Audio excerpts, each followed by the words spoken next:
IT's role in an EMR implementation should be that of logistical coordinator. Often, IT is looked at as being the owner of these types of projects, and we're really not.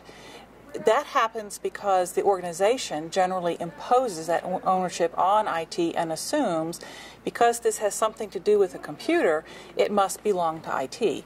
And none of these projects really belong to the IT department. They belong to the people who are going to use the products.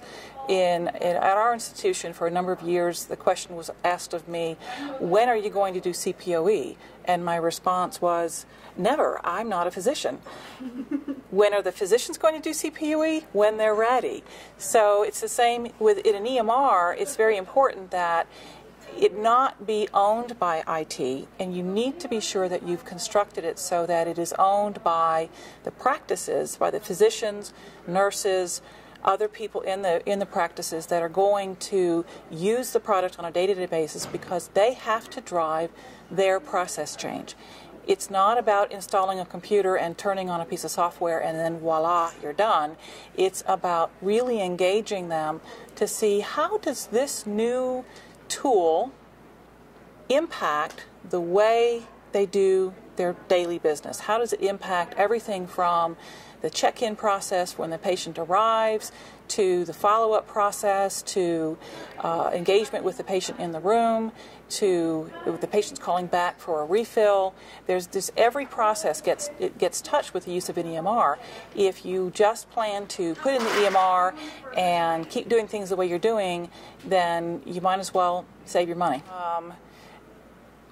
We've been building our inpatient EMR for a number of years, and about 4 years ago, nursing decided it was time to enter vital signs and I&O data directly into the chart and no longer enter them on the paper.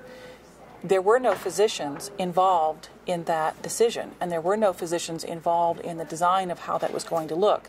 It was perceived as being nursing, so nursing got to make all the decisions.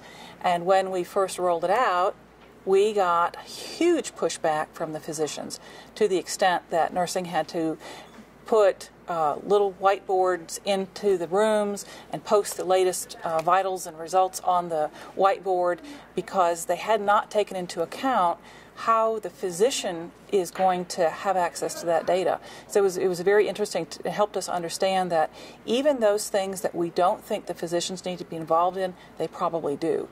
We have changed our approach to projects now that are governed. I have an IT governance group that is 50% physicians, and we assume that every project has to have a physician champion unless the IT governance group says otherwise.